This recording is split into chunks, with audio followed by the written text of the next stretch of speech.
service d'accueil et protocole. Bref, ça peut même être dans la vie séculière. La vie séculière, si vous voulez.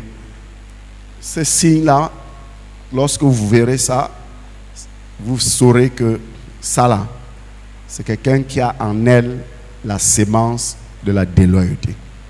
De quel signe? Une personne qui abandonne à un moment crucial. Vous voyez, vous êtes avec quelqu'un et c'est au moment où vous avez des difficultés que la personne choisit de vous abandonner. Ça veut dire que cette personne en fait n'a jamais été avec vous. Amen. Une personne qui vous abandonne à un moment crucial porte en lui la sémence de la déloyauté. Pourquoi? Parce qu'on reconnaît une personne loyale par son attitude quand vous faites face à des épreuves ou à des temps difficiles.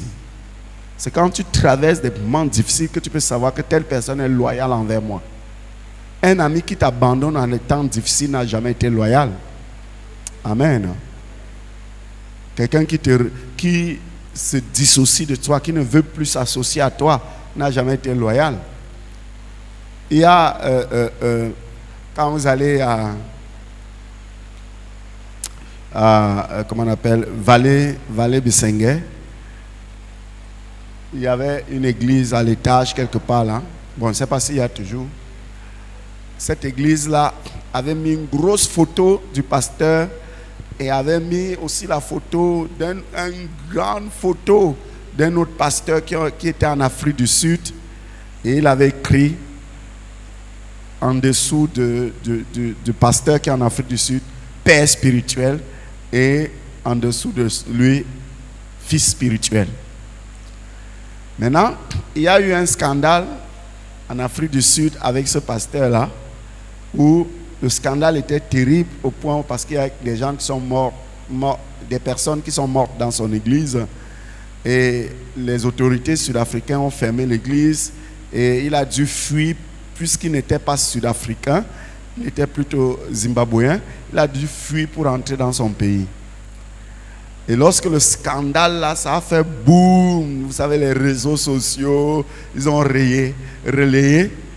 La semaine où le scandale chauffait sur les réseaux sociaux, quand je suis passé à Vallée Bissengue, il avait enlevé la photo. Jusqu'aujourd'hui, il n'a plus jamais remis. Donc, vous voyez un peu ce que c'est que la déloyauté. C'est vrai, il peut dire que bon, il ne veut pas afficher son image, mais si tu as accepté que tel est ton père, assume. Est-ce que le père doit être toujours bon? Non, pas bon, doit être toujours parfait. Le père, c'est un être humain, il peut avoir ses défauts. Moi-même qui vous parle, j'ai connu ça quand on a connu les difficultés en 2013. Des gens qui m'ont renié comme ça, en face, mon propre pasteur assistant, qui disait aux gens en route que non, le pasteur là, c'est un sorcier. Vous voyez un peu, c'est ça la déloyauté. Quand vous voyez quelqu'un qui vous abandonne à un moment crucial, c'est que la sémence de la déloyauté est dans la vie de cette personne. Nous sommes ensemble. Amen. C'est pour ça qu'il faut vraiment, quand on marche avec les gens, il faut avoir les yeux ouverts. Même à l'église, il y a un petit malentendu dans le groupe de femmes, groupe de jeunes, et boum, la personne soit sort du groupe, vous voyez seulement que, vous savez, le meilleur message, la meilleure façon de sortir du groupe, la première chose, c'est que tu quittes le groupe WhatsApp, tu quittes le forum WhatsApp. Après, je ne sais pas, on ne te voit plus à l'église. En fait, c'est parce que tu avais en toi la sémence de la déloyauté. Deuxième signe, c'est la fuite à la moindre difficulté. Si à la moindre difficulté, une personne quitte l'église, cela montre qu'il n'a jamais été là avec nous à l'église. Nous devons savoir que c'est ensemble que nous devons faire face aux difficultés. C'est ensemble, si cette église a des difficultés, que toi tu fuis pour aller où? C'est ensemble. Alléluia. Si Dieu t'a conduit dans cette église depuis, ou du moins, Parce qu'il y a à l'église, on a à l'église des personnes qui y arrivent et croient au Seigneur à l'église. Amen. Il y a des personnes qui ont cru déjà au Seigneur et que le Seigneur amène et leur dit, c'est ici que je veux que tu me serves. Et la personne, une fois présente, elle est convaincue dans son esprit que c'est le bon endroit. Si c'est dans le cas, pendant qu'il y a des difficultés, pourquoi tu fuis? Pourquoi tu fuis? C'est ensemble qu'on doit affronter ces difficultés. C'est ensemble qu'on doit trouver des solutions. Amen. Mais les déloyaux vont faire comment? Ils vont fuir. Ils vont fuir. La marche avec le Seigneur passe toujours par le désert. Comme pour dire qu'il n'y aura jamais une église parfaite. Il y aura, dans l'église, il peut toujours y avoir des difficultés, des malentendus, des choses. Si ce n'est pas dans l'église dans son ensemble, ça peut être dans les départements de l'église. Ça, c'est normal. Nous sommes des êtres humains. Dans la marche avec le Seigneur, on passe toujours par le désert. On doit pouvoir encadrer nos frères et sœurs. Les difficultés peuvent être des pressions familiales. Et c'est ça. Je prends un exemple. Et ça, c'est très important. Très, très important. Tu peux être à l'église et l'église traverse une période difficile. Comment ça? Par exemple, à l'église, les frères, c'est comme si les problèmes se sont concertés, mais dans chaque famille, membre de l'église, il y a un problème. C'est une difficulté. Ça peut être financière. C'est tout le monde qui a ce qu'on appelle communément les maux de poche. Un peu comme je priais pour les hommes ici dimanche. C'est ça l'église. C'est pas que bon, si c'est le cas, boum, tu disparais. Ça fait partie des difficultés. Amen. Amen. Hein? Ça fait partie des difficultés auxquelles l'église peut faire face. Ça peut être des pressions financières, ça peut être des pressions d'ordre familial. Ça peut être même professionnel. On voit comme si il y a comme un ralentissement d'activité et ça affecte tous les frères à l'église. C'est chacun qui souffre dans son activité. Ça ne donne pas dans l'activité de chacun et tout. Et ce n'est pas une raison pour que toi tu quittes l'église. Au contraire, c'est là où nous devons nous souder, entrer dans des moments de prière et livrer la guerre contre ce genre de choses. Alléluia. Il y a des gens qui vont dans cette église, depuis on ne voit même personne prospérer, mais je pars, machin. Non, c'est pas ça. En fait, si tu pars à cause de ça, ça veut tout simplement dire que tu n'as jamais été loyal envers ce milieu-là. Alléluia. Alors, si une personne, n'est-ce pas, cède à ces pressions, sachez qu'en lui se trouve la sémence de la déloyauté. La pression n'est pas une raison pour t'éloigner de l'église ou pour t'éloigner de l'œuvre de Dieu. Pas du tout. La pression n'est pas une raison. Donc, c'est qu'il y avait une sémence de la déloyauté, ce qui n'est pas bien du tout. Alors, troisième signe, pour voir que quelqu'un, n'est-ce pas, manifeste la déloyauté, on a les personnes qui ont les problèmes moraux. Et ça, c'est très important. Problèmes moraux, c'est quoi? C'est des problèmes de morale qui ont des problèmes de sexe. Ces gens-là finissent toujours par être déloyaux. Parce que tu es un frère, on te connaît comme un frère. Peut-être tu as même une responsabilité à l'église. Tu es peut-être, je ne sais pas, connu comme un ancien, un diacre ou bien une sœur très engagée. Même si tu ne portes pas un titre, n'est-ce pas, mais tu es très engagé. Parce qu'il y a des gens ici à l'église qui n'ont aucun titre, mais leur engagement est remarquable. Tout le monde remarque ce bien-aimé, cette bien-aimée. Amen. Il y a un jour, on avait un frère ici à l'église. Un autre frère est arrivé. Bon, c'est pas, une personne nous a visités et il venait à l'église, venait faire culte avec nous. Et un jour, il a un petit courrier qu'il veut envoyer en France et il trouve l'un de nos frères à l'aéroport en train de voyager. Il dit, waouh, Dieu est grand. Vraiment, c'est pour ça que vraiment aller à l'église est bien. Vraiment, je connais ce frère, on fréquente la même église, je vais l'approcher, il va prendre mon courrier. Et quand il s'est approché du frère, le frère l'a tellement repoussé brutalement qu'il était confus. Un jour, je le crois, j'ai dit, mais pourquoi toi tu ne viens plus à l'église depuis? Il me dit, ah vraiment, votre église là, Hein, tu t'en rends compte, un jour j'avais un courrier, c'était les papiers officiels que j'envoyais à quelqu'un en France. Et j'ai trouvé un frère à l'aéroport, un frère de l'église qui voyait, et il a refusé en m'insultant, en me repoussant. Mais est-ce que c'est une raison pour lui de ne plus être à l'église? C'est parce qu'il avait déjà en lui la sémence de la déloyauté. Amen. Et cet autre frère, c'est vrai qu'il faut être prudent quand on ne connaît pas des gens. Moi, il y a plusieurs fois en voyageant, quelqu'un m'a pris à l'aéroport et m'a remis des courriers. Je me souviens, j'allais au Congo, quelqu'un m'a trouvé à l'aéroport, m'a supplié, j'ai pris un courrier. Je suis arrivé à Pointe-Noire, je suis allé dans leur société qui est équivalent à la Sonara chez nous ici. C'était un appel d'offres, je suis allé déposer l'appel, on a fait la décharge, je suis rentré remettre la personne.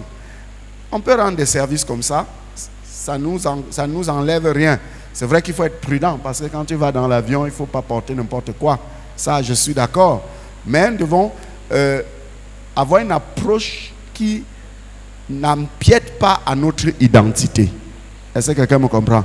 Même si tu veux dire non à quelqu'un, il ne faut pas parler comme si tu avais un problème personnel avec la personne qui t'a approché. Et le problème de moralité, c'est quoi? C'est que vous avez un frère, une soeur à l'église qui a encore des problèmes avec le sexe. Oui, tu te bats avec ça, mais un jour, tu vas finir par être déloyal. Et c'est pour cette raison que nous disons toujours que si tu es une jeune soeur, tu es un jeune frère, tu as des problèmes avec le sexe, ne pense pas que le mariage sera la solution. Crie d'abord à Dieu pour te délivrer de ce problème avant de te marier. Parce que même dans le mariage, tu seras déloyal à ton époux ou à ton épouse. Est-ce que quelqu'un voit un peu ça? Tu seras déloyal, que tu le veuilles ou pas. Tu seras déloyal à ton époux ou à ton épouse. Les problèmes moraux finissent toujours par condamner celui qui se trouve dans ces problèmes-là, dans la déloyauté. Que tu le veuilles ou pas.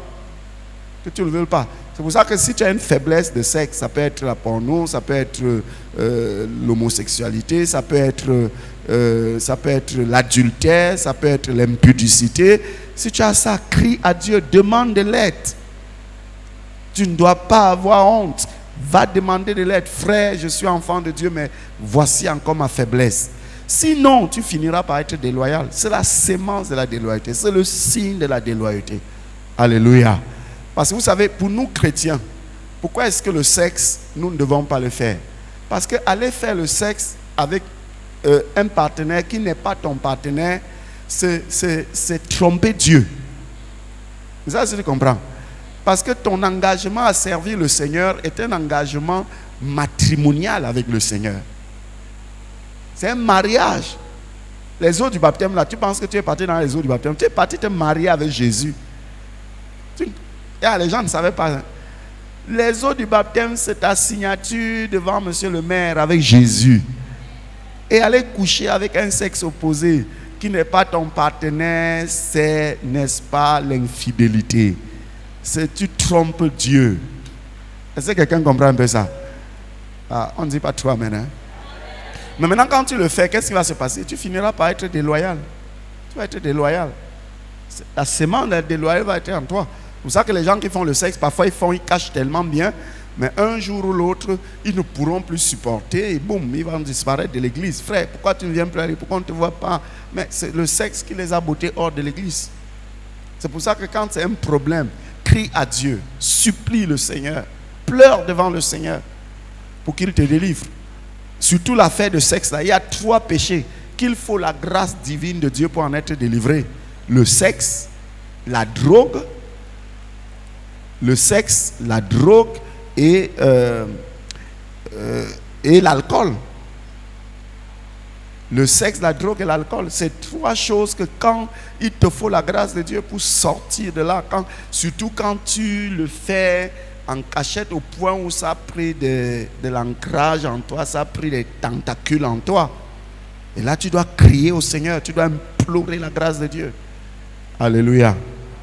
Les questions de morale, quand quelqu'un est une personne qui a des problèmes moraux, ce genre de personnes finissent toujours par devenir des rebelles. Quelqu'un qui a des problèmes moraux, vous allez voir la plupart des personnes qui motivent la rébellion à l'église, regardez bien leur vie, il y a des problèmes moraux quelque part. Ils ont des problèmes de morale quelque part, ils ont des problèmes de sexe quelque part. C'est ça qu'il faut faire très attention. Troisième signe de la semence de la déloyauté dans la vie d'un individu, c'est que les personnes qui ont des problèmes avec l'argent. Les personnes qui ont des problèmes avec l'argent. Ça, c'est un point très, très important. Amen. Nous sommes ensemble. Frère, l'argent est très utile pour nous, mais évite d'en devenir esclave. Le jour où tu deviens esclave, tu peux faire des choses que tu regretteras et ton regret ne pourra plus rien arranger. Même ta repentance ne va rien arranger. Les gens qui ont des problèmes avec l'argent, vous allez voir des gens qui ont dit, ils prêtent. Et tu ne vois pas ce qu'ils ont fait avec. Tu ne vois pas. Tu cherches, mais il a pris à gauche, tu entends 100 000 ici, 150 000 ici, ici. On a plein de frères comme ça qui ont fini par, vous voyez, c'est à cause de ce problème, vous voyez, après ils finissent, ils quittent l'église. Je peux vous en citer dans le groupe des hommes. Le président des hommes n'est pas là, mais je peux vous en citer, il va vous dire beaucoup de frères qui ont eu des problèmes d'argent et qui ont fini par quitter l'église. Nous devons apprendre à contrôler l'argent. L'argent a le pouvoir sur l'être humain, vous ne vous imaginez pas. Voilà pourquoi il faut dompter cela. Alléluia. Alléluia. Les personnes qui n'arrivent pas à se contrôler lorsqu'elles voient l'argent, faites attention avec ce genre de personnes. Lorsqu'elles voient de l'argent. Parfois, je suis assis sur ma chaise là, et quand on met le panier ici là-bas, je regarde parfois des gens qui passent à côté, qui arrivent en retard, qui passent, je regarde. Et il y a certains, peut-être c'est des personnes qui arrivent nouvellement à l'église et qui sont dans ce problème. C'est la force qui les manque de plonger là. Mais c'est ça.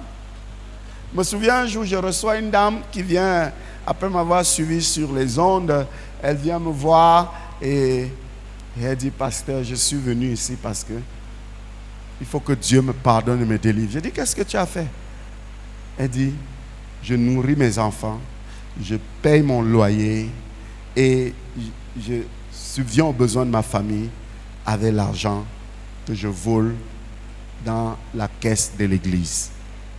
J'ai dit, mais comment ça? Elle me dit qu'elle assiste à toutes les messes. Et chaque messe, quand elle arrive devant là, elle va prendre.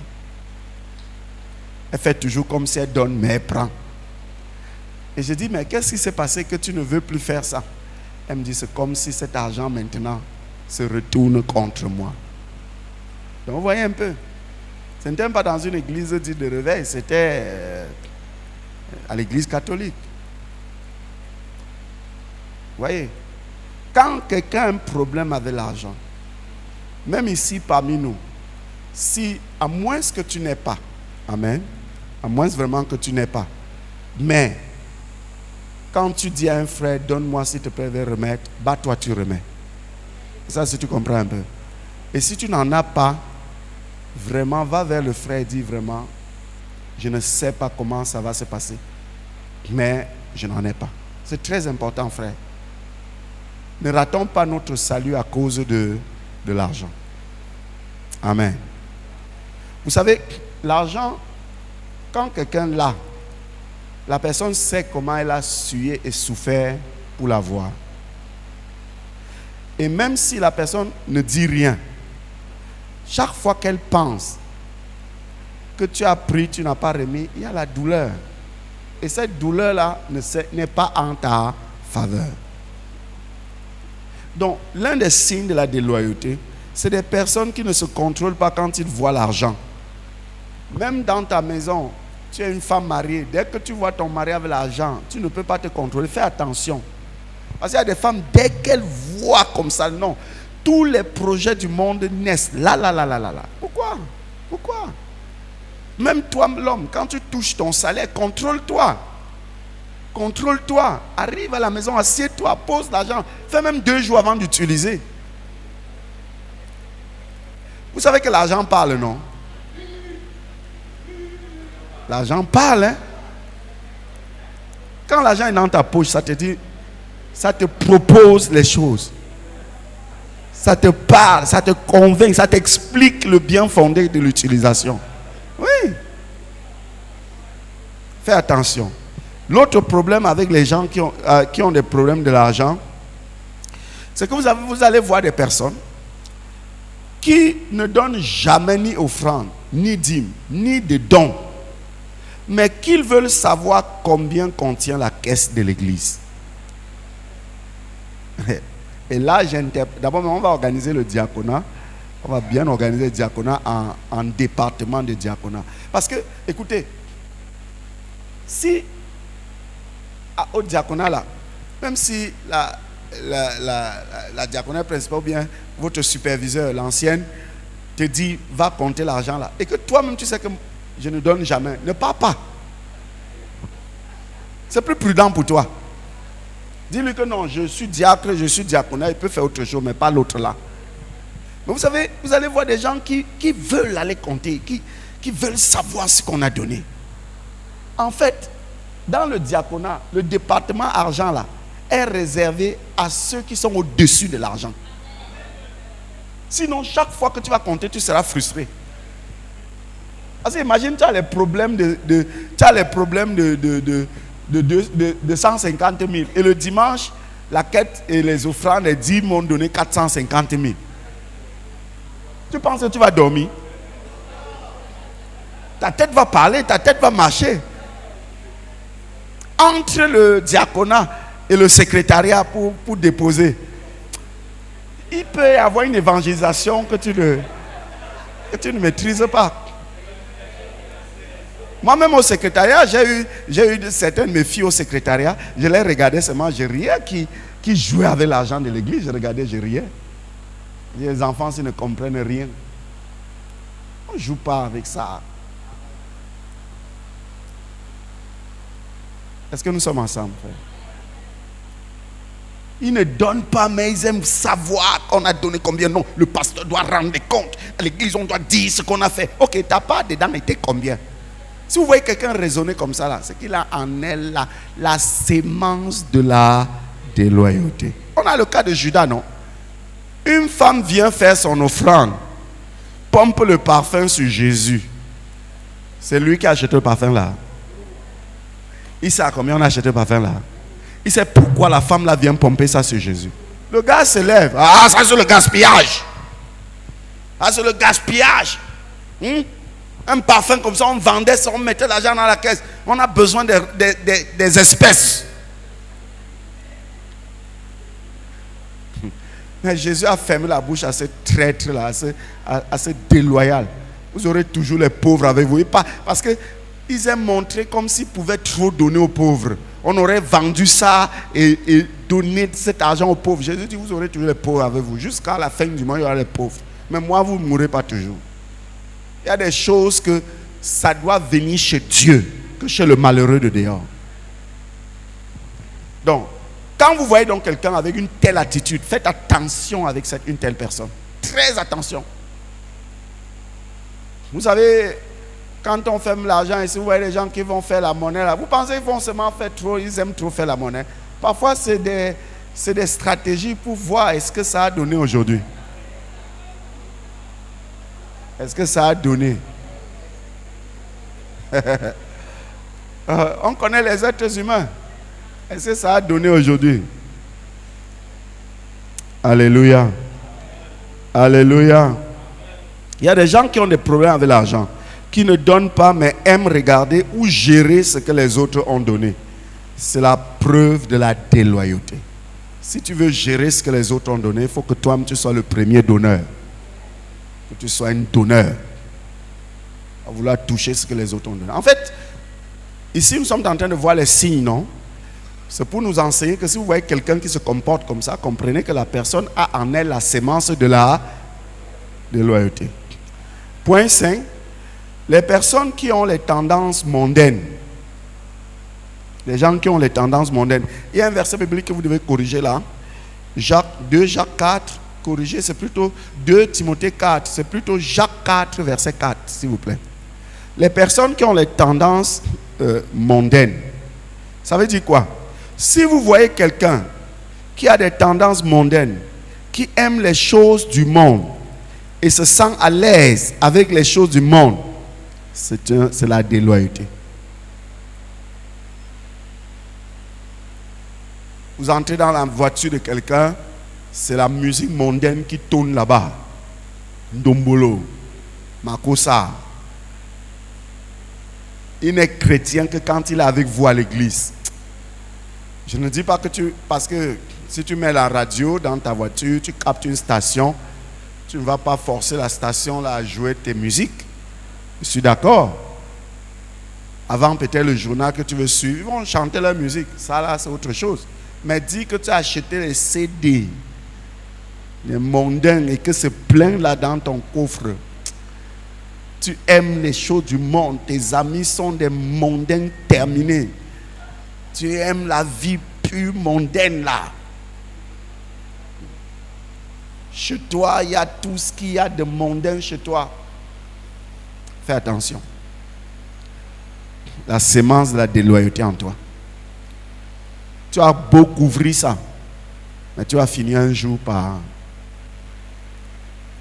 quitter. Amen. Nous sommes ensemble. Si vous voyez quelqu'un qui a les tendances mondaines, qui aime les choses du monde, la musique, les festivités, les choses du monde, et se sent à l'aise avec, c'est une personne déloyale. Tu verras ce genre de personnes qui, n'est-ce pas, ce genre de personnes se dissocient de l'église dans les conversations. Quand vous entrez dans une conversation avec cette personne, elle va vous montrer que non, elle n'est pas concernée par vos choses d'église là. Elle n'est pas dans vos choses de l'église là. C'est les signes de la déloyauté. C'est les signes de la déloyauté. Regardez, Jacques chapitre 4, verset 4 nous le dit clairement. Celui qui aime le monde est ennemi de Dieu. Si tu aimes le monde, tu es ennemi de Dieu. Frère, nous devons le retenir. Nous sommes dans ce monde-ci, mais nous ne sommes pas du monde. Est-ce que quelqu'un avec moi? Bien-aimés dans le Seigneur, nous sommes dans le monde-ci, mais nous ne sommes pas du monde. Nous sommes des enfants de Dieu. Nous sommes différents. Dimanche, après le culte ici, j'ai ma voisine qui a pris son temps de m'inviter. Elle avait recevé une grande réunion de son village. Très grande réunion. Les gens sont venus avec tout mon quartier, était plein de véhicules jusqu'au carrefour Bama, jusque là où le goudron passe, là où on est en train de construire la route. Les véhicules. Alors qu'elle est après moi. Elle a pris son temps, elle est venue m'inviter très gentiment, très poliment. Vraiment, est-ce que tu peux venir parce qu'il y a tel de mon village qui va venir m'honorer, va venir vanter les œuvres que j'ai souvent fait pour eux. J'aurais voulu que... J'ai dit, bon, il n'y a pas de souci, fini le culte, tu veux venir. On a fini le culte, on a reçu les bien-aimés, prié pour les frères. Ça a pris du temps, jusqu'à 16h, comme ça. Elle m'avait dit de venir à 15h. 16h, je suis arrivé à la maison, je ne suis pas entré à la maison, je suis descendu directement. Mais je vous assure, quand je suis arrivé, tellement les choses du monde, je n'ai pas pu tenir 5 minutes. Je n'ai pas pu tenir. Parce que l'ambiance était tellement... Moi, j'avais l'impression que je suis à la chefferie Bamileke où on est en train de faire je ne sais pas quoi. Je ne dis pas que si on vous invite, ne partez pas. Mais je dis, moi, je me suis senti très mal à l'aise. Et c'est le comportement d'un vrai enfant de Dieu. Si un enfant de Dieu se plaît dans des choses mondaines, il y a un problème. Si tu es à l'aise dans la mondanité, il y a un problème. Je ne dis pas que je ne suis pas en train de vous dire que si vous êtes invité. Non, non, c'est pas ce que j'ai dit. Mais tu dois perdre cette aise-là, ce goût-là. Amen. Je n'ai pas pu résister, je vous assure. Je n'ai pas pu, c'était trop fort. C'était trop fort. C'est comme un jour, je rencontre un vieil ami d'enfance. Aujourd'hui même, il est mort. Un vieil ami, on a été à l'école primaire ensemble dans notre village à Tchipou. Après de longues années, comme on est allé à l'école étant des vieillards, moi j'ai commencé l'école à 8 ans, donc on était déjà les papas quand on allait à l'école. Alors on s'aimait et puis on était des bons amis. Je le retrouve ici à Douala. Et chaque fois le gars, il est très content de retrouver son ami d'enfance. Chaque fois, vous savez où il m'invite? Au bar. La première fois, j'ai dit non, c'est quand même mon ami, je vais m'asseoir. Ah, mes frères, je n'ai pas pu finir une Fanta au bar. Je n'ai pas pu. Je n'ai pas pu.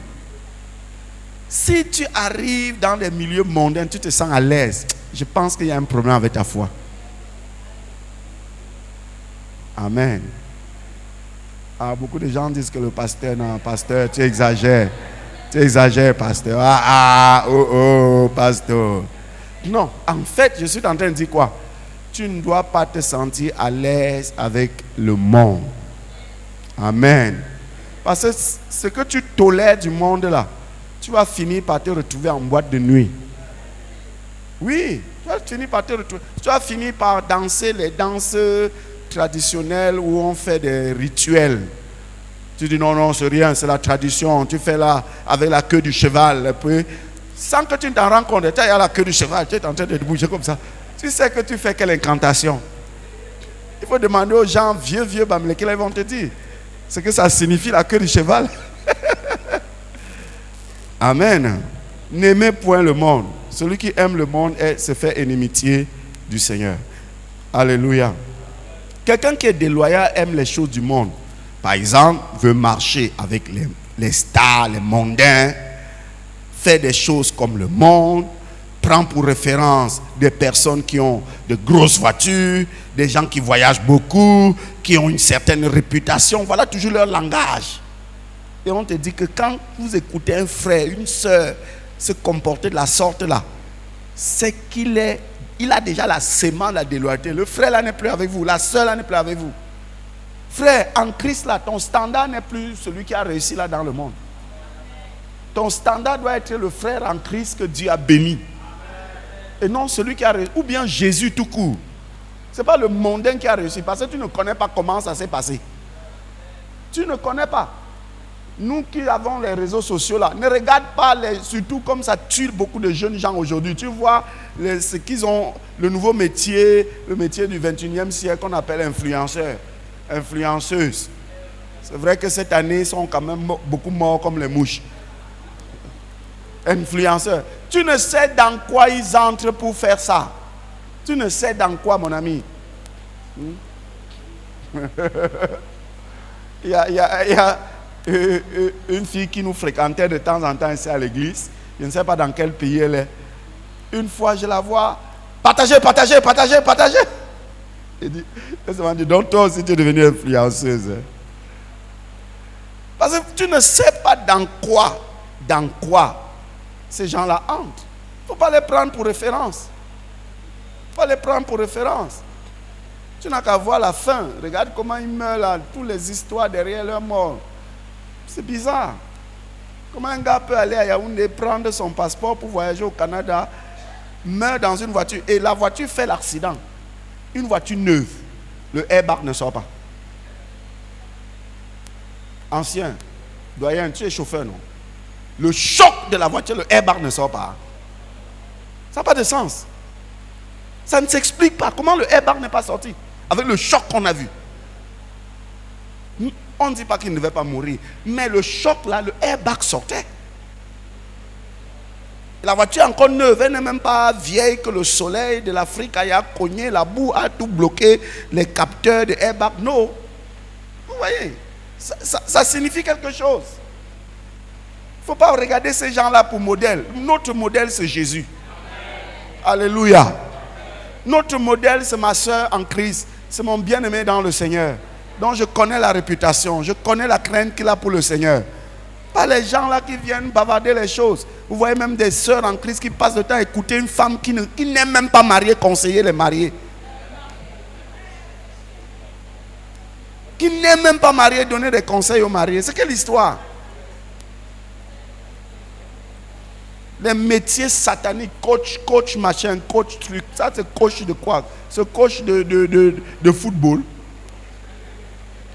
Même les coachs de football, on les a mis à la touche. On les a mis de côté. Tout le monde est coach. Quelqu'un qui n'a même pas un foyer veut coacher les gens qui ont les foyers. Tu connais ça? J'ai mon ami, le pasteur Daniel, vous le connaissez, il a prêché ici en mai dernier. Il est en France. Un jour, il part chez un papa qui avait des problèmes avec sa femme. Il est zélé. Le papa venait à l'église et il a le problème. Il arrive, il sort la Bible, il explique. Il a parlé. Le papa l'a écouté. Vous savez, il y a des gens qui sont tellement patients. Quand ils t'écoutent, tu es convaincu que tu as mis la personne à terre. Le papa a écouté. Non, tu ne peux pas faire ça, maman. Non, jamais. Non. En plus, tu es un frère en crise. Bon. Après, le père a pris la parole. Mon fils. Ah, excuse-moi. Homme de Dieu. Tu as fini? Il dit que oui, papa. Tu es marié. Non, papa, je ne suis pas marié, mais. Il dit, tais-toi, tu n'es pas marié. Le jour où tu vas te marier, viens me parler. Tu connais ce qu'on vit dans le foyer? Allez, lève-toi, tu sors de chez moi. Comme ça que le papa l'a chassé la maison. Il a dit, mon fils, tu es marié. Ah, c'est ça. Il ne faut pas suivre les mondains. Un mondain n'est pas, n'est-ce pas, ton modèle. Ton modèle, c'est Jésus. Alléluia. Ton modèle, ce sont des frères en Christ qui craignent Dieu. Donc tu connais le témoignage. Donc tu as même une idée de leur témoignage. On voit des frères qui ont toujours ces tendances. Vous voyez même quand ils viennent à l'église, ils veulent se faire des mondains. Il faut faire attention. Et mes enfants, les jeunes là, même pendant les trucs de célibataire là, ne faites pas les choses comme les mondains. Nous ne sommes pas les mondains. Nous sommes les frères en Christ. Dans tout ce que nous faisons, j'ai vu le camp des jeunes, la clôture. Bon, je ne dis pas que vos habillements étaient mondains, hein, mais c'était pas trop loin quand même.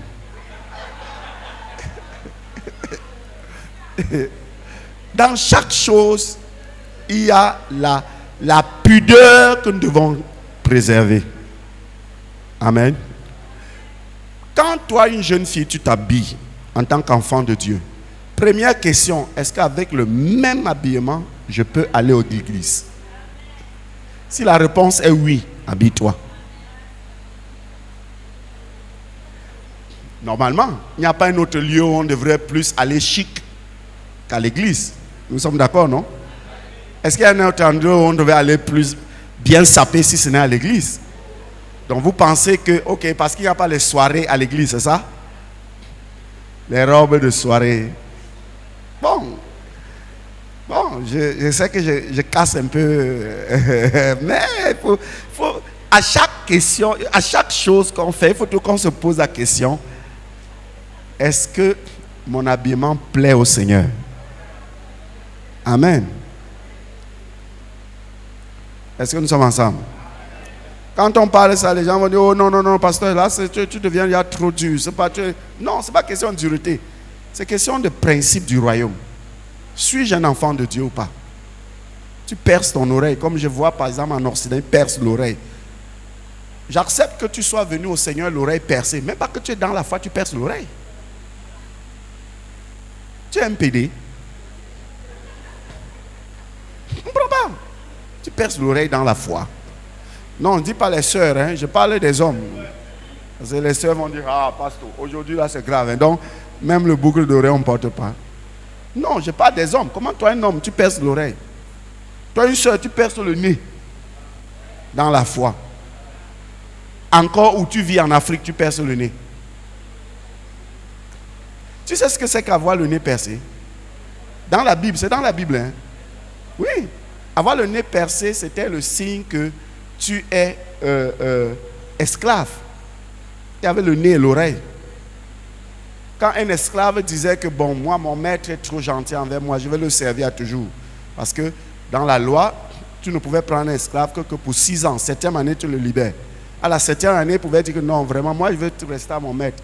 Il va me faire partie maintenant, je pars où? À mon âge. Je veux... Et pour que le maître accepte de rester avec toi, il fallait qu'il aille mettre ton oreille contre un morceau de doigt et utiliser un poinçon pour percer. Et le nez était percé en signe d'appartenance. C'est-à-dire, quand on voyait le nez d'une femme percée, c'est qu'elle appartient à quelqu'un. Et généralement, c'était le nez des femmes esclaves. Les hommes, c'est l'oreille qu'on perçait, les femmes, c'est le nez qu'on perçait. Pour que quiconque la voit, c'est que cette fille-ci, c'est une esclave, une, et de deux, elle appartient à un maître. Et toi, tu deviens enfant de Dieu, tu perces le nez, tu perces l'oreille. Mais même les sœurs, tu vois une sœur, elle a ligne 5 boucles d'oreilles ici, là, il y a même d'autres, que l'oreille, même la nature même dit que ne porte pas les boucles là, ça ne te convient pas. Donc ça même, il y a coupé. Vous n'avez pas vu les oreilles des femmes coupées là? Ça veut dire qu'elles ont mis ça coupé, elles ont percé deuxième, ça coupé, troisième. Ah, vous n'avez pas encore vu, hein? En fait, bien-aimé, qu'est-ce que je veux dire ce soir? Le monde n'est pas ton standard. Dis-moi bien amen. Ton standard, c'est Jésus. Le standard de notre succès ne se mesure plus avec le standard du monde. Notre succès se mesure avec Jésus. Car ce sont les mondains qui veulent paraître, montrer, prouver des choses aux gens.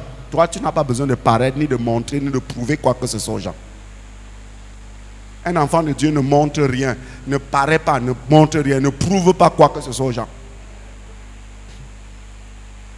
Si Dieu te bénit avec une voiture, ce n'est pas pour que tu prouves dans tout ton village que toi aussi tu as la voiture. Amen. C'est vrai que par moments, on veut que les gens sachent que notre situation a changé. Mais au fond, il ne faudrait pas que ce soit ton but. Tu peux bénir le Seigneur pour ta situation, rendre grâce à Dieu, mais non pour régler les comptes. Parler encore. Les gens qui font les parler encore ne durent parfois pas dans le mariage. À ton mariage, tu as trop fait le parler encore et boum, on ne sait pas. Ça, les malheurs arrivent après. Amen. 6e remarque ou 6e signe. Le fait de penser qu'on peut faire mieux que son leader. Si vous marchez avec un frère, une soeur, qui pense qu'il peut mieux faire que son leader, leader de groupe, leader de l'église, ou bien le pasteur que je suis, sachez que ça, c'est un déloyal. Ça, c'est un déloyal. Il n'y a rien à faire, c'est un déloyal. C'est un dangereux même. Dans le service de Dieu, on ne fait pas parce qu'on est meilleur, mais on fait parce que Dieu nous a choisis et placés en un lieu précis pour faire. On ne fait pas parce qu'on est meilleur. Moi qui vous parle, je n'étais pas, s'il fallait prendre selon les mérites et tout, non, je ne mérite pas me tenir ici parler.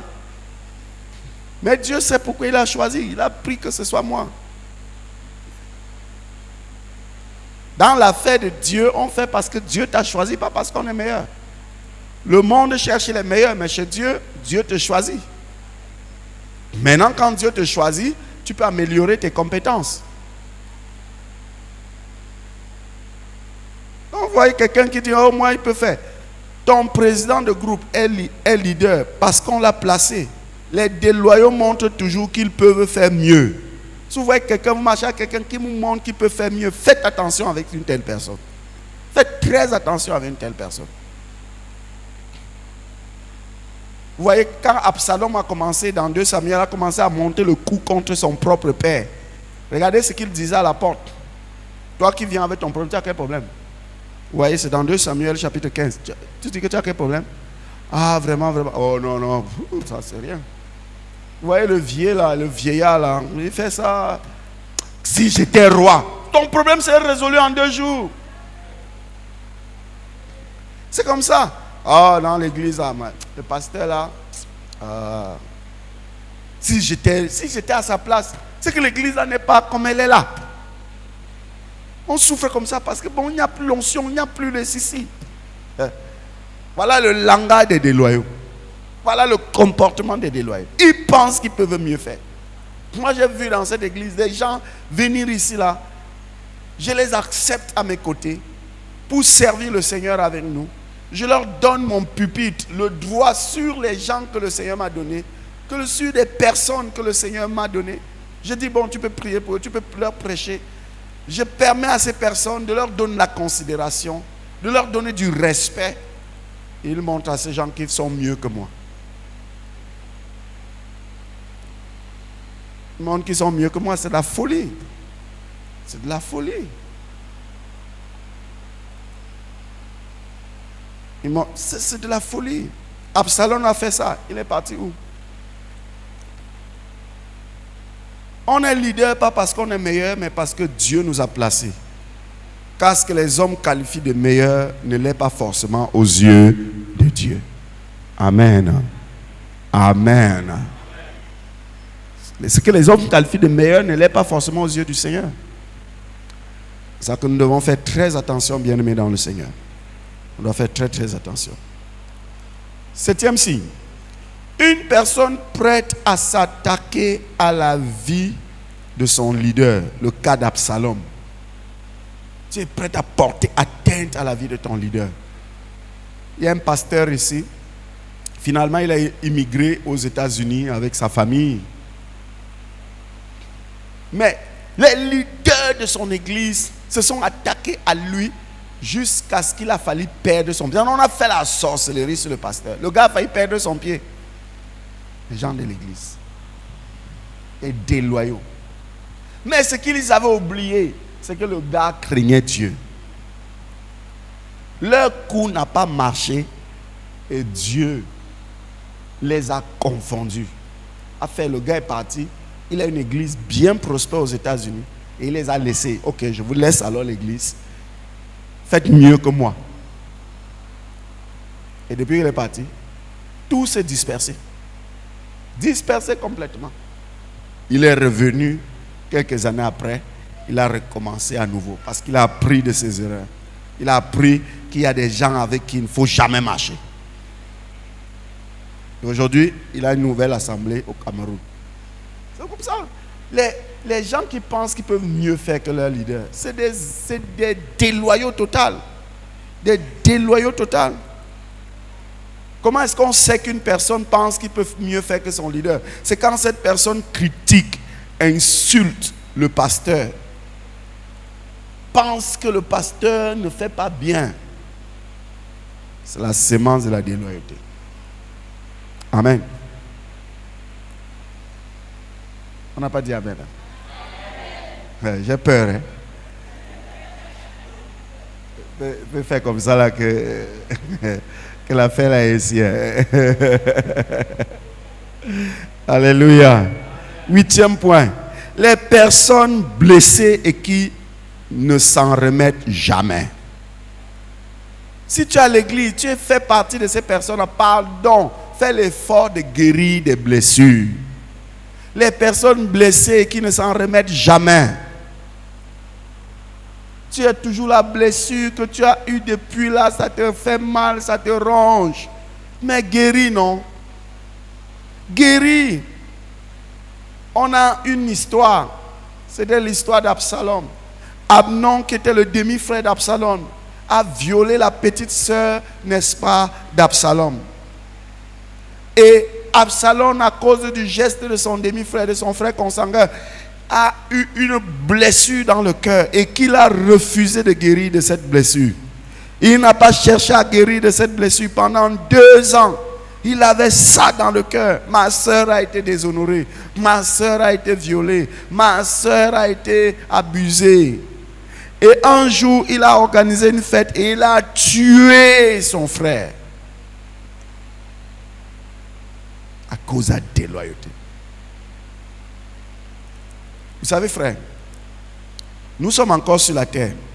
Et il est fort possible qu'on perde des êtres chers, qu'on soit déçu, qu'on soit abusé, qu'on soit frustré par des gens, parfois par des serviteurs de Dieu.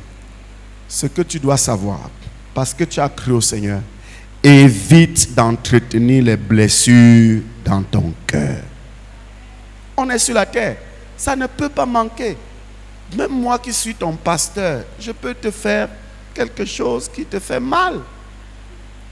Je suis un être humain.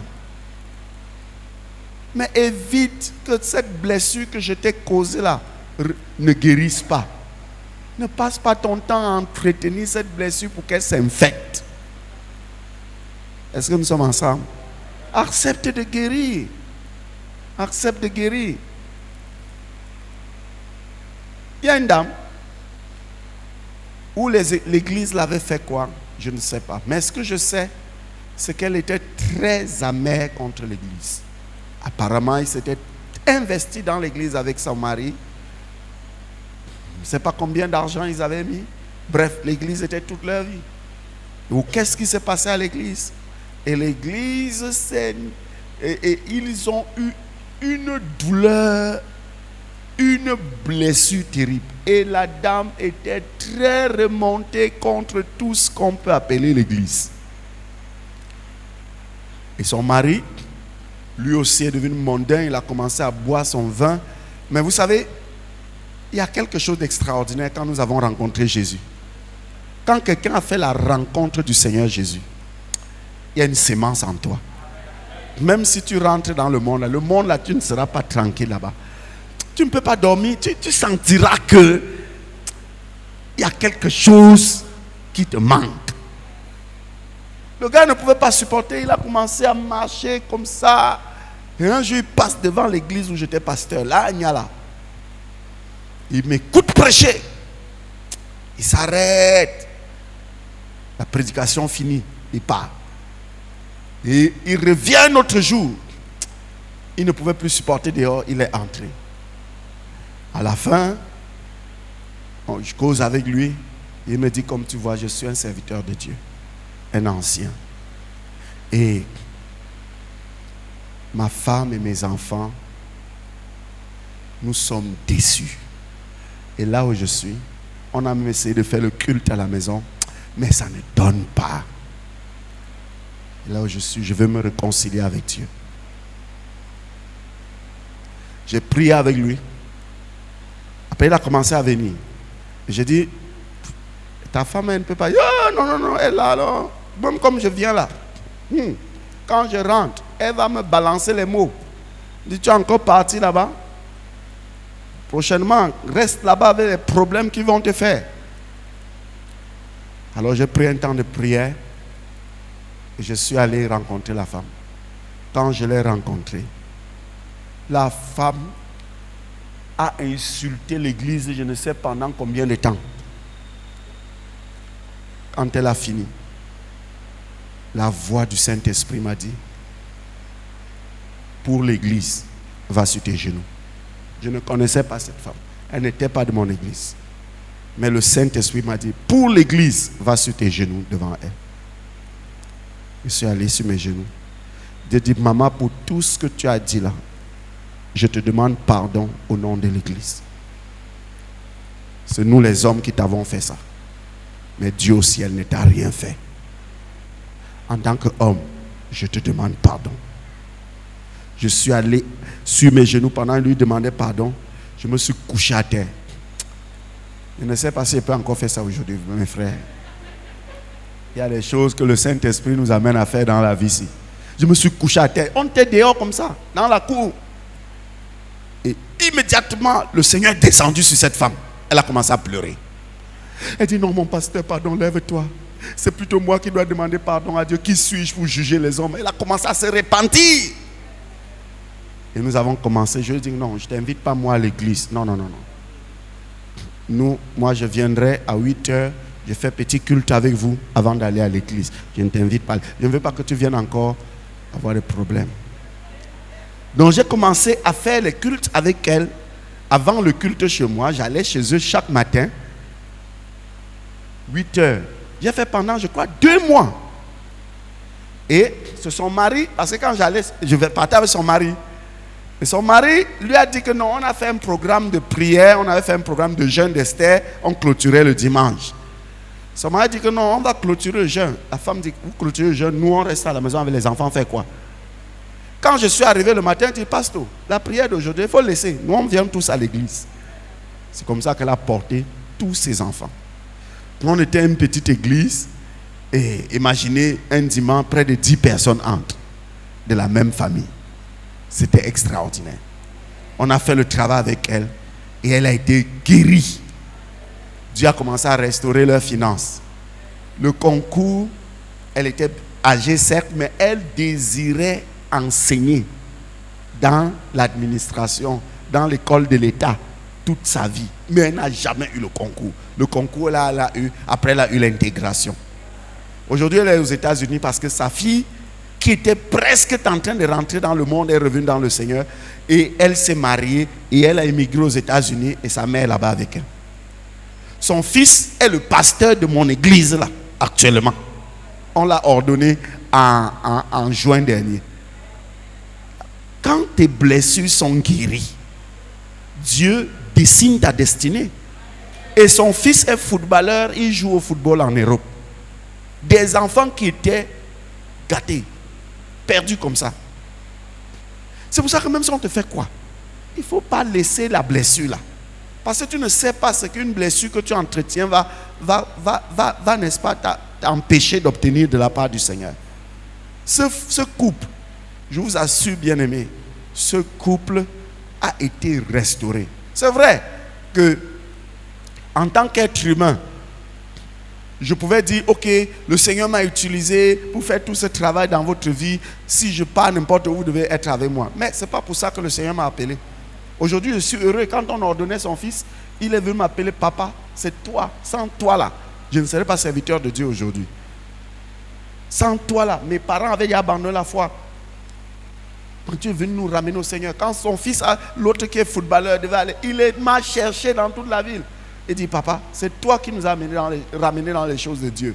Mais voici aujourd'hui qui perce dans le football. C'est comme ça que Dieu fait. N'entretiens pas les blessures, frère. N'entretiens pas les blessures. N'entretiens vraiment pas les blessures. Parce que quand tu entretiens les blessures, tu vas finir par être un déloyal. Alléluia. Pour ne pas dire tu finiras par être un meurtrier. Parce que les gens qui entretiennent les blessures finissent par être des meurtriers. Ils peuvent tuer leurs semblables. N'entretiens pas les blessures. Même si on t'a fait quoi? Demande à Dieu la force de pardonner. Ça peut être le pasteur, c'est pas qui d'autre. Demande à Dieu la force de pardonner. Frère, les pasteurs m'ont fait des choses, mais vraiment, si j'avais entretenu la haine dans mon cœur, je pense que ma vie serait fermée. Mais aujourd'hui, je ne regrette rien. Je suis au contraire heureux. Par moments, quand je reste même, je dis, ah, si tel pasteur ne m'avait pas fait ceci, je ne serais pas là où je suis aujourd'hui.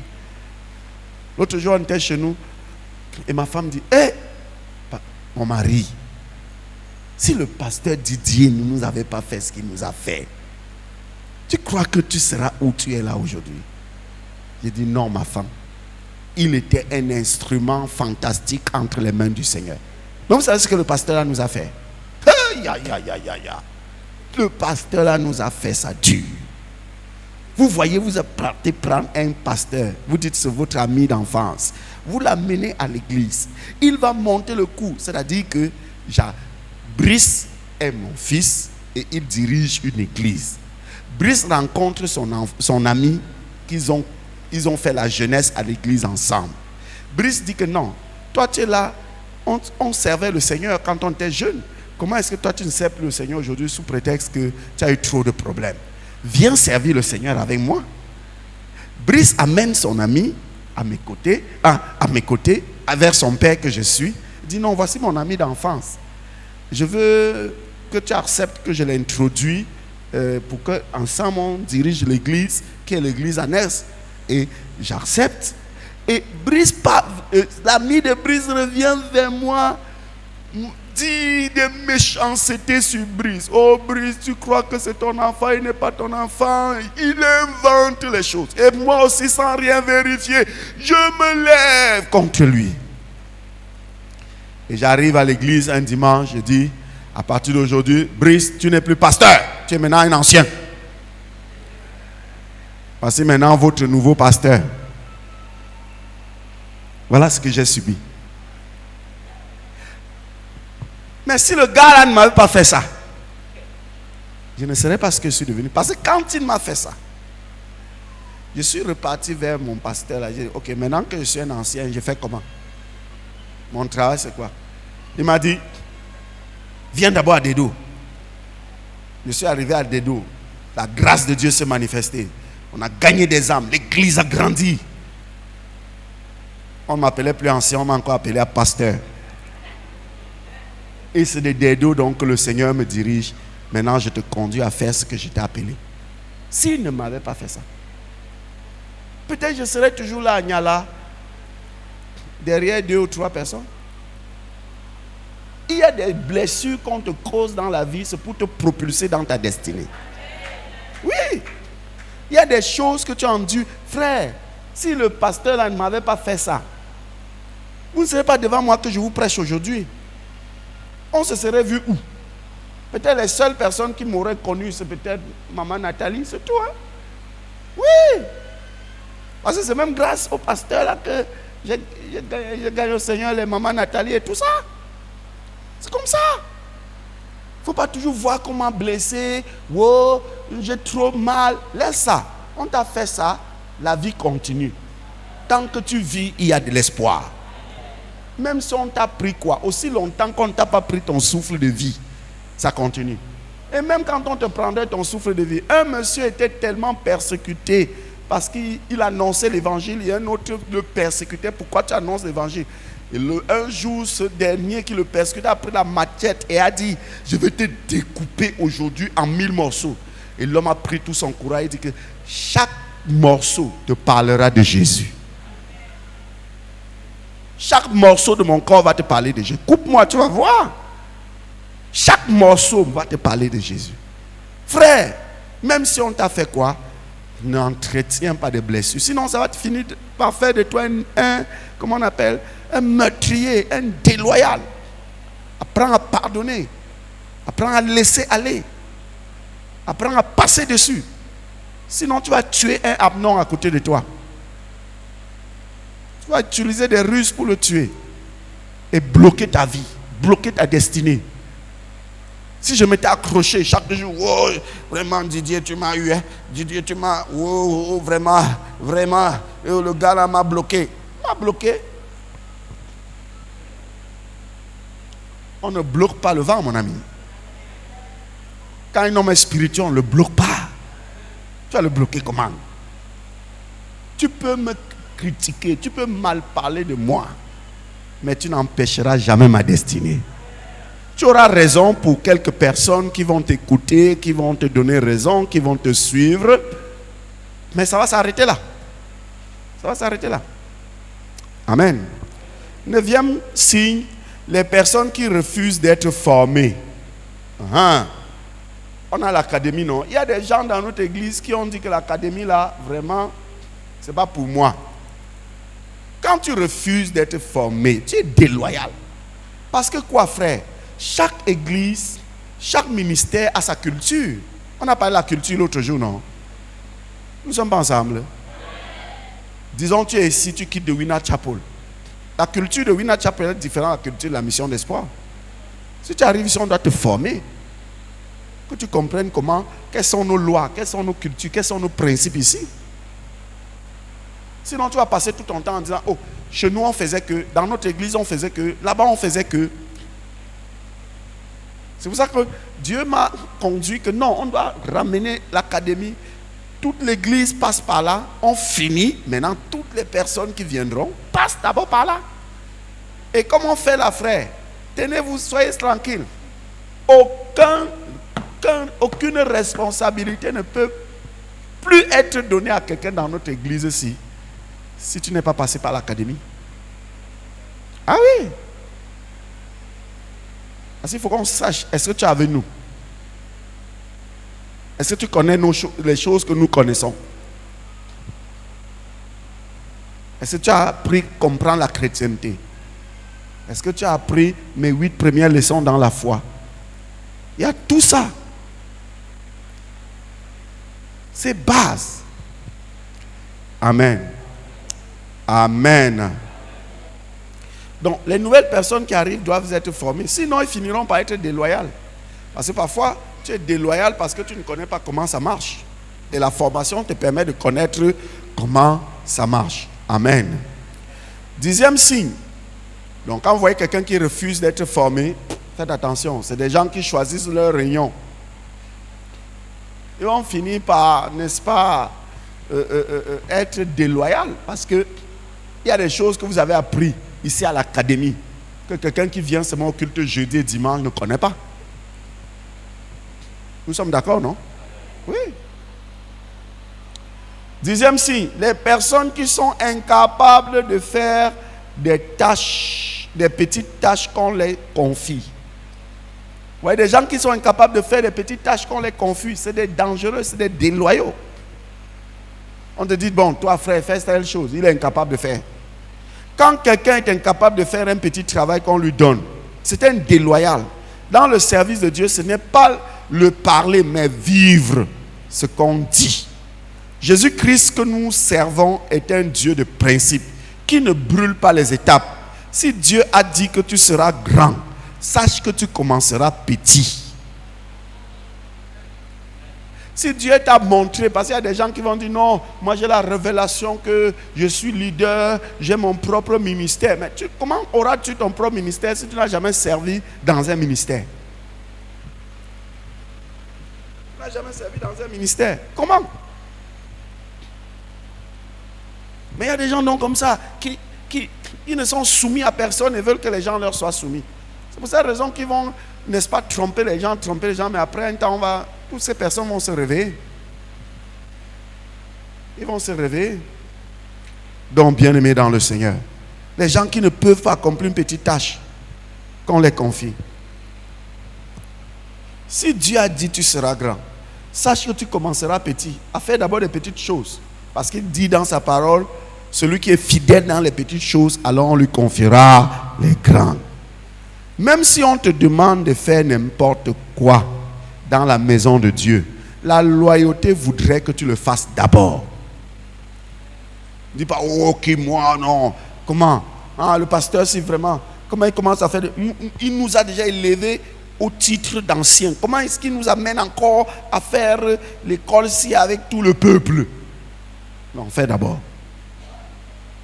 Ça n'enlève en rien ton titre. Fais d'abord. Est-ce que quelqu'un comprend l'autre? Oh, dis-moi amen si tu comprends. Pourquoi les amens sont dus aujourd'hui comme ça? Alléluia. Fais d'abord. Alléluia. 11e point, le fait d'agrandir l'orage dans un foyer chrétien. Et ça, c'est un point très important. Agrandir l'orage dans le foyer ici, c'est quoi? C'est que moindre petit problème dans ton foyer, tu ne cherches pas les solutions, mais tu laisses grossir le problème. Ça là, c'est des signes de déloyauté. Tout problème, il faut y trouver une solution. Il ne faut jamais... Il n'y a pas un seul foyer sur cette terre qui n'a pas d'orage. Amen. Je parle aux mariés. Il n'y a pas un seul foyer. Même si vous vous aimez comment? Il y a un jour, tu vas entrer dans les toilettes, l'autre est en train de faire ses trucs, ça va te sentir. Même si tu étais déjà habitué, ça va quand même te sentir. Et ça va te mettre mal à l'aise. On est des êtres humains. Il y a toujours quelque chose qui va arriver que le cœur de l'autre ne se sent pas bien. Mais n'entretenez pas la chose là. Parce que l'entretenir, c'est un signe de déloyauté. Entretenir l'orage, ça peut être les conjoints, mais aussi ça peut être les amis du conjoint. Ne mets jamais ta bouche pour activer le feu dans le foyer de quelqu'un. Ne te positionne jamais en parti pris dans le foyer de quelqu'un. Amen. En tant qu'enfant de Dieu, sois toujours conciliant. Aussi longtemps que cela dépend de vous, soyez en paix. Encourage la paix. Ne crée pas l'orage.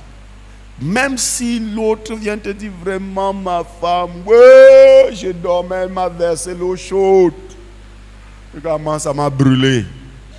Et quand tu regardes, tu vois seulement une petite boule comme ça ici, petit.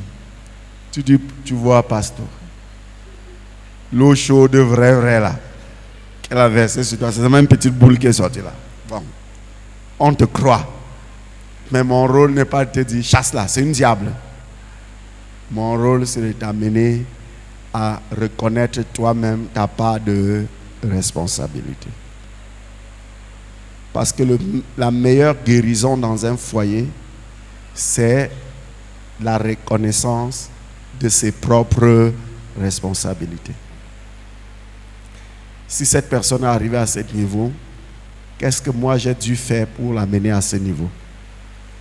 Pour l'amener à faire ça. Toujours se poser cette question. Amen. C'est vrai que, et ça je vais vous le dire clairement, moi je suis un peu gêné dans mon cœur. Pour les foyers chrétiens, pour certains foyers chrétiens, je suis un peu gêné. Permettez-moi de vous le dire. Il y a des sœurs, parce qu'elles sont chrétiennes, oublient leur devoir de femme sous prétexte que le mari est serviteur de Dieu. Le mari est, je ne sais pas quoi, enfant de Dieu.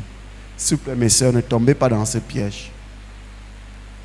Ce n'est pas parce que ton mari est un serviteur de Dieu que tu ne dois pas être soumise, que tu dois lui parler comme un chiffon, que tu ne dois pas le servir comme une femme sert son mari. Dans le foyer, même en Europe, dans le foyer, l'homme est le chef de la femme. Le jour où on annule ça, ce n'est plus le foyer, mais c'est la cohabitation. L'homme est le chef de la femme. Mais aujourd'hui, je vous assure, beaucoup de foyers chrétiens souffrent. C'est vrai qu'il y a des hommes qui font des choses, mais les femmes beaucoup plus. Parce que, oh non, si tu fais, surtout nous, alors si on est nous les pasteurs, alors c'est mauvais. Tu vas alors prêcher quoi dimanche? Dès qu'elle te bombarde ça, tu vas encore faire quoi? Mais si elle le fait, elle ne sait pas qu'elle est en train de détruire. La femme, la Bible dit que la femme sage fait quoi? Bâtit son foyer. Écoutez, hein, je parle aux femmes mariées ici.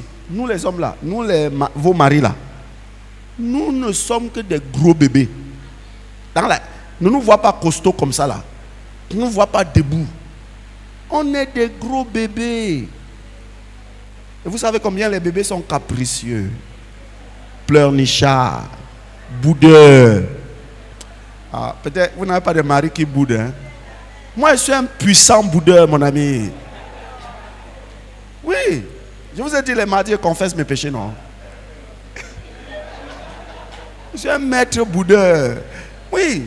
C'est naturel. Donc, vous les femmes là, Dieu vous a créé pour supporter nos boudements.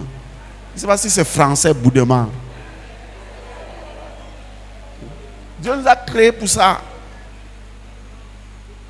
On est des bébés, mes amis. Une femme qui fait le bras de fer. Écoutez, la femme peut supporter la honte, mais l'homme ne supporte pas la honte. La preuve, non. Quand tu veux accoucher, tu regardes que c'est ton tes cuisses. Bah! Est-ce que tu es là pour regarder que qui me voit? Boum, tu mets ça dehors. Mais l'homme ne supporte. C'est pour ça que quand une femme manque même petit comme ça respect à son mari, elle est en train de détruire son foyer sans savoir. Je dis petit respect comme ça. Parce que l'homme ne supporte pas la honte. N'en parlons pas, alors l'homme parle et la femme contredit devant les gens. Yeah! Un comédien disait, ouais, big way. Oui. Et vous savez, dans le monde pentecôtiste, c'est grave. Surtout quand l'homme est un serviteur de Dieu. C'est terrible. Elles vont faire tout. Tu vas faire quoi? Tu vas rétrograder. Surtout si elle est convaincue que le gars là aime Dieu. Mais fais attention, madame. Si tu le fais, tu es en train de détruire ton foyer. Parce qu'il peut se retrouver à enlever sa tête sur toi, le mettre sur le Seigneur et vivre pour sa vie. Parce que l'homme ne supporte pas certaines choses. Donc vraiment, vous qui êtes mariés, chères sœurs, prenez bien soin de vos foyers. N'entretenez pas l'orage. Quand une chose s'est passée et que vous avez pu résoudre le problème, ne revenez plus dessus, passez dessus. Sinon, c'est des signes de déloyauté. Vous aussi, n'allez pas mettre votre bouche dans les foyers des gens. Parce que comme le type l'avait répondu à mon ami pasteur, vous n'êtes pas marié pour connaître comment ça fait là-bas dedans. Ou bien vous êtes marié, mais chaque foyer a ses réalités. Ne pas dire à ta soeur qui est venue, peut-être parce qu'elle a besoin peut-être de soutien dans la prière, elle a naïvement ouvert son cœur pour te parler une réalité, et puis tu commences à dire, non, moi on ne peut pas me faire ça. Tu connais le frère, mon mari, non, il ne peut pas tenter, je vais le mettre à ça. C'est parce que toi tu sais comment tu le tiens. Lui là, l'autre de la soeur là, ce n'est pas un gars qu'on tient. C'est un intenable. Si on te le donne même, la même nuit là, il va te prouver que moi là, on ne me tient pas. Là, tu viens donner tes bêtes conseils là. Il faut faire attention. Amen. 12e chose. On va arrêter. On arrête 15, n'est-ce pas? On arrête au 15e, non? Une personne qui s'irrite chaque fois qu'on le corrige. Vous avez vu les gens comme ça? C'est la déloyauté. Chaque fois qu'on te corrige, petit comme ça, boum, tu es en colère. Peut-être tu viens même à l'église. Le pasteur, lui, il a cherché ses messages devant le Seigneur. Le Seigneur lui a dit, il est venu là, chaud, bombarder ses messages. Voilà. Il a toujours les gens, on pas lui dire des choses sur moi, il prêche.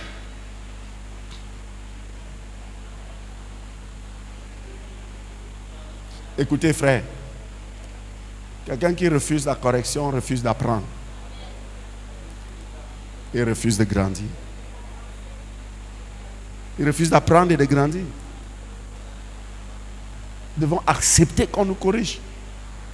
Les gens incorrigibles sont des déloyaux. Dans les assemblées où il y a la loyauté, on dit la vérité aux membres sans crainte de les perdre. La loyauté t'amènera à accepter les reproches, la correction.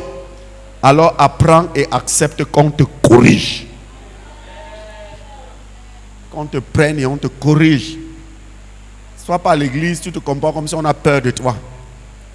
On ne peut rien te dire.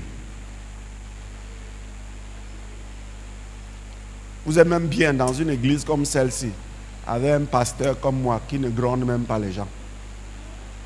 Je ne sais même pas quel genre de pasteur je suis même. Ne gronde pas les gens, n'insulte pas les gens. Je ne sais pas si Dieu peut aussi me donner la dureté là. Parce qu'il y a des gens qui font des bêtes choses dans l'église si je les regarde seulement. Ils croient qu'ils sont trop forts. Il faut accepter la correction.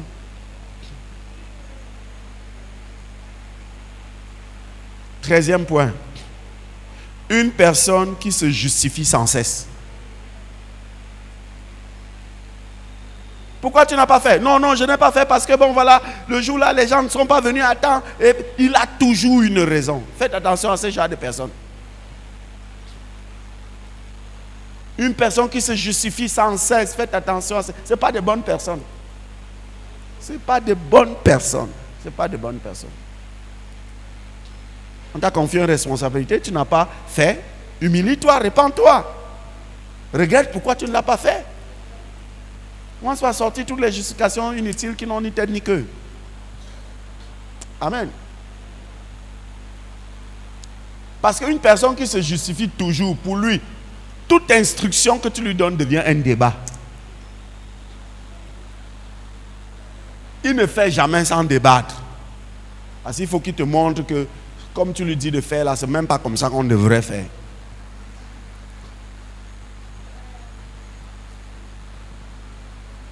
Cette attitude pousse à l'abstination. Toujours à nier les faits reprochés. Je ne suis pas concerné. On voit Saul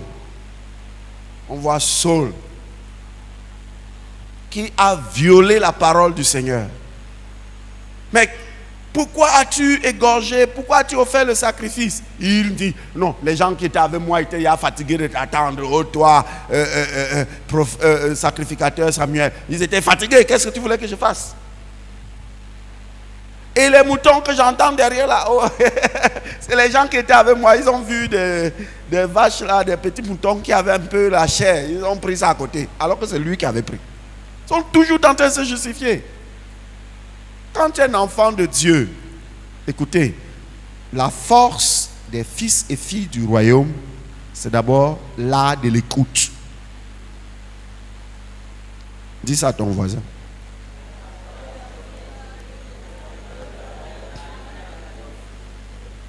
C'est l'art de l'écoute. Imaginez, frère, vous venez dans mon bureau pour causer avec moi. À peine vous me parlez, je commence à vous dire, le Seigneur dit que... Comment vous allez vous sentir? Il y a certains, c'est quand ils arrivent, je prends tout mon temps. Parfois j'ai même sommeil. Je bagarre même avec le sommeil. Mais je les laisse parler. Parce que c'est important qu'ils parlent d'abord. Parfois, ce n'est même pas mon conseil qu'ils veulent. C'est juste parler. Comme ils ont parlé, c'est bon. Parce que dans l'église, vous avez des gens qui n'ont pas eu de père. Vous avez des gens qui n'ont pas eu de frère. Vous avez des gens qu'on ne les a jamais écoutés de toute leur vie. On les a toujours donné une raison sans écouter leur part de version. Et quand ils arrivent, et que vous les écoutez, c'est le premier soulagement qu'ils ont. Pour une fois, quelqu'un m'a écouté. Je reçois une soeur, elle a parlé, mêlé ses propos avec les pleurs. Les larmes finissent, elle parle, elle repleure. Après, elle arrive à un niveau, elle rit un peu, elle parle. Je l'ai écouté 1h30. Après, à la fin, je lui dis, tu as fait toutes ces choses, c'est vrai. Mais c'est tout simplement parce que tu étais faible. Et le Seigneur te pardonne.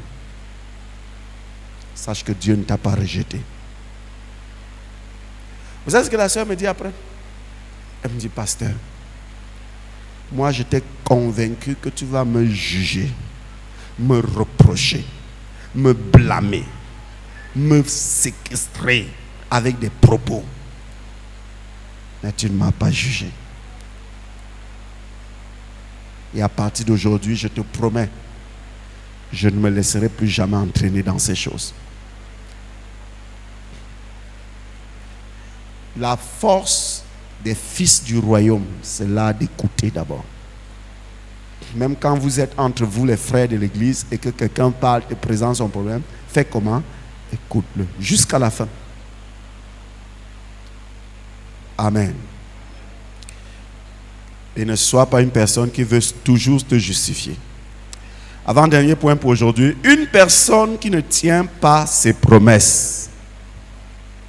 Alors faisons très attention. Quand un jour j'enseignais cette partie-ci dans l'église ici, je suis arrivé là, j'avais encore un collègue ici à l'église.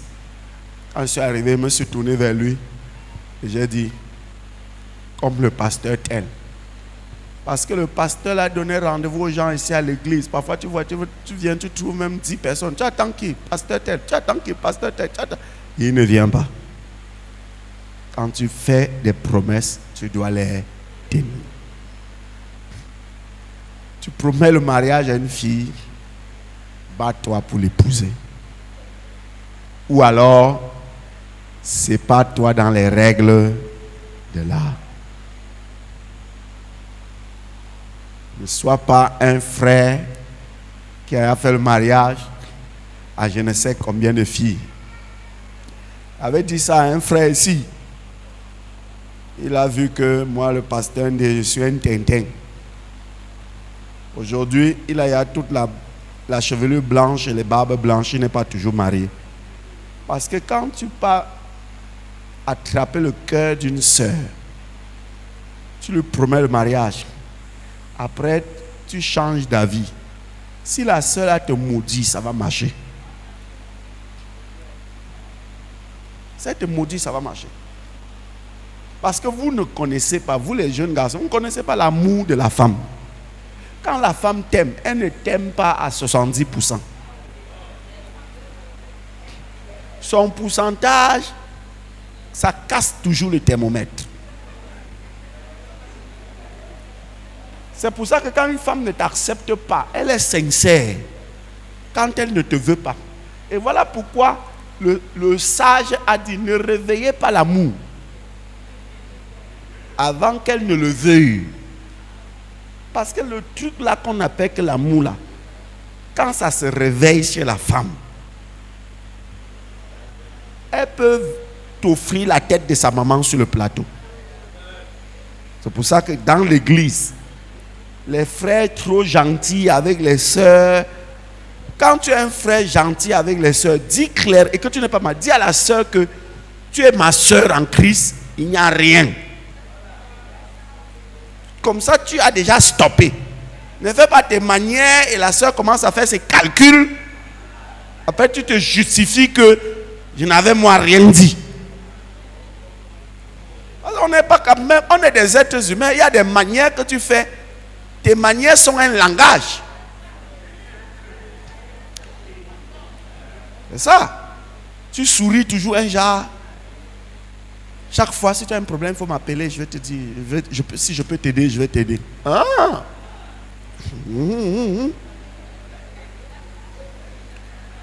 Après le culte, ma soeur, je ne t'ai pas vu à l'église. Oui, j'étais à l'église. Ah ben, tu ne m'as pas salué en partant.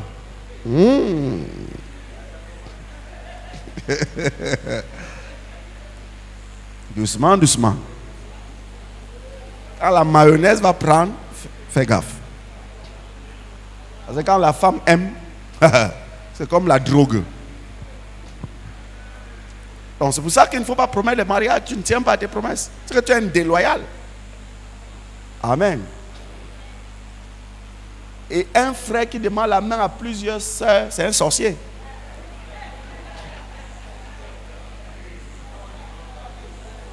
Demande à une et termine d'abord avec le dossier avant d'aller chez l'autre. Tu es un sorcier. Comment tu peux demander la main à plusieurs sœurs à l'église? Amen. Donc les gens qui ne tiennent pas les promesses, c'est des dangereux. C'est des dangereux, il faut faire très attention. On trouve ça dans le niveau du mariage. On trouve aussi ça parfois au niveau de l'argent. On a vu tout à l'heure, si tu demandes à quelqu'un de l'aide financière avec engagement de rembourser, bats-toi. Amen. C'est vrai que dans les affaires, parfois c'est compliqué, mais bats-toi. Maintenant, si ça ne donne pas, explique que ça n'a pas donné. La personne peut comprendre. Bien, on va pleurer devant le Seigneur avant d'aller expliquer à la personne. Ne dis pas non, lundi, je viens te donner lundi, non, il n'y a pas de souci. Lundi, alors que toi-même, tu sais que lundi, là, tu ne sais même sur quoi tu comptes. Tu vas dire, je compte par la foi. L'autre, là, quand c'est l'argent, ta foi doit être accompagnée des œuvres. Ne dis pas par la foi. On a des frères qui ont fait des petits prêts à l'église. L'église les a aidés, je ne sais pas. Père Nyambi, je ne sais pas s'ils remboursent, mais normalement, s'ils ont dit qu'ils remboursent, ils doivent rembourser. Amen. Ah, pourquoi on ne dit pas Amen alors? Hey, s'ils ont pris, ils doivent rembourser. Donc c'est parce que si, par exemple, tu viens à l'église, tu dis, je veux ceci, l'église voit qu'il y a, on te donne. Il ne faut plus que l'église court derrière toi, parce que quand tu as remboursé, peut-être on va résoudre un problème de l'église avec, ou bien un autre frère peut être dans le besoin et puis on l'aide aussi. Mais si tu ne rembourses pas, le prochain frère qui va venir, on va dire, ah, ok, il demandait combien? Il demandait 100 000. Maman Julie, donnons-lui 20 000, on quitte derrière. Et nous-mêmes, on sait que les 20 000 qu'on te donne va te servir à rien. Parce que ton problème était quoi? Mais parce qu'on a peur, on ne veut pas entrer dans le problème qu'on attend le retour. On préfère te donner les 20 000. Amen. Oh, dis bien amen, non? Ouais. Qu'est-ce qui se passe aujourd'hui? Personne ne veut pas dire un bon amen. Alléluia. Ok, on termine ce soir. On termine. Il y en a beaucoup, hein. On va continuer le 24. On termine ce soir. 15e, une personne à la quête de la reconnaissance. Vous avez vu des gens qui sont à la quête de la reconnaissance? S'il a donné, il faut que tout le monde sache que il a donné. Il a donné. Ah, c'est la quête de... Il y a des choses que quand tu fais pour le Seigneur, personne ne doit savoir. Hein? Personne ne doit savoir. Bon, maintenant, tu peux, par exemple, il peut y avoir des rencontres spéciales où chacun dévoile ce qu'il donne au Seigneur. Par exemple, à la moisson. Chacun dévoile ce qu'il donne au Seigneur. Il peut soit le dévoiler, ça peut être en nature, il le dévoile. Par exemple, si quelqu'un vient donner au Seigneur, je ne sais pas quoi, un terrain, il le dévoile. Ou bien un truc en nature, il le dévoile. Amen.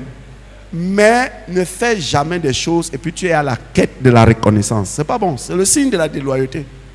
Parce que le jour où on ne va pas reconnaître que c'est toi qui as fait, tu vas faire comment? Tu vas te fâcher. Et la question qu'on posera sera celle-ci: tu le faisais pour qui? Tu le faisais pour qui? Il ne faut pas toujours chercher de la reconnaissance. Surtout la reconnaissance publique. Il y a des gens extraordinaires dans cette église qui ont fait des choses. Par exemple, le frère qui a fait les pavés sur la cour, je ne sais pas si beaucoup savent de quel frère il s'agit. Ça, c'est comme ça. Il ne faut pas chercher la reconnaissance. Chercher à montrer que moi aussi, j'ai fait. Parce que qu'est-ce que tu en sais? Tu peux croire que tu fais, alors qu'il y a des gens qui font plus. Il y a des gens qui font plus. Pour qu'on ait les terrains, il y a une maman à l'église, elle a sorti 7 millions, boum, posé. C'est comme ça. On achète. Donc tu ne peux pas venir toujours chercher la reconnaissance. Vous savez, les gens qui cherchent la reconnaissance finissent par être déloyaux parce qu'ils sont facilement frustrables. Qu'est-ce que cela veut dire? Ça veut dire que pour un rien, ils vont s'énerver parce qu'on n'a pas reconnu ce qu'ils ont fait. Mais laisse-moi te dire que quand tu fais pour Dieu, la première personne qui reconnaît ce que tu as fait, c'est Dieu. Et si Dieu reconnaît ce que tu as fait, ta récompense est OK. Non, ta récompense est scellée si Dieu reconnaît ce que tu as fait. Ta récompense est scellée. Il y a des bien-aimés que quand ils font même pour... Ils ne veulent même pas qu'on mentionne leur nom. Parce qu'ils savent le mystère qu'il y a à faire dans le secret pour le Seigneur. C'est un grand mystère, je vous assure, bien-aimés. Donc évite de te passer pour une personne qui est à la quête de la reconnaissance. Les personnes qui attendent une reconnaissance après un service sont dangereuses. Si tu rends service à quelqu'un, laisse que ce soit les autres qui le révèlent. Amen. Car le jour qu'on ne fera pas la reconnaissance, le jour qu'on ne va pas te célébrer, tu te mettras en colère.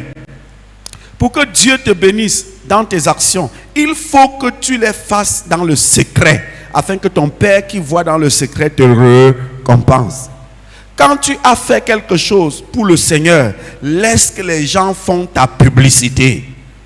Mais pour un qui est déloyal, il voudrait qu'on sache que c'est lui qui l'avait fait.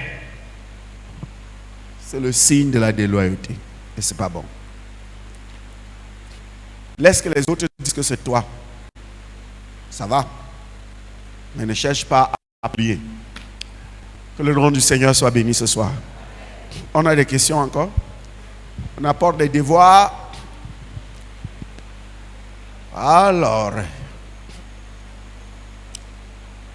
Ouais, c'est 3 devoirs, non? Ok. On prend d'abord 2. Oui, bien sûr.